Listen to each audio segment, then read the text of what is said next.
जे UPPL हान्जाया रावजोंबो गोरोबा मानोना मोनसे गिदिर सिमां गिदिर मोनसे थांखि लानानै UPPL हान्जाया जोनोम जादों आरो बे थांखिजोंनो मोनसे नीति आइडियोलॉजी मिशन आरो भिजन बानायनानै जों आवगायलांगासिनो दं बयनिबो साननाय हनाया जेब्लायबो पजिटिव बेबायदि नङा समाजा जि समनिफ्राय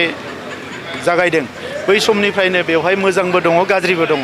बै समावबो गाज्रि मोनसे थासारि दङमोन खोमसि फोथायनाय सिखाव दाखायत बायदिसिना दङमोन दा लासै लासैनो मोनसे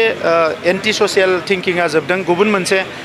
थिंकिं एबा साननाया फैदों बे मोनसे समहालागै थांबाय थागोन नाथाय आं मिजिंथियो जे जोंनि धोरोम आफाद जोंनि सोलोंथाइ बयबो फसंथानफ्रा मोजाङै खामानि मावोबा मोनसे समाव नेगेटिभ सानसिन्थानिफ्राय बयबो पजिटिभ सिन्थायाव फैजोबनो हागोन आं बेखौ मिजिंथियो खौरांगिरिनि थाखाय गोबां मावनांगौ दङ आरो बिसेसकय जोंनि गासैबो खौरांगिरिया शर्ट टार्म नङाबा लं टार्म जायखिजाया जार्नालिज्म कर्सफोरखौ जोङो लानांगोन बिनि थाखाय जों फेल'शिप प्रग्राम जागायदों नाथाय बेखौ जोबोद जों फकास खालामनो हायाखै आं सान्दों थाबैनो बेखौ फकास खालामनानै जाय खौरां बिजोङाव खामानि मावनो गोसो थानाय जोंनि बिदा फंबायफोर दङ बिसोरखौ जों थाबैनो माखासे स्किल ट्रेनिं केमेराखौ बोरैहाय हमो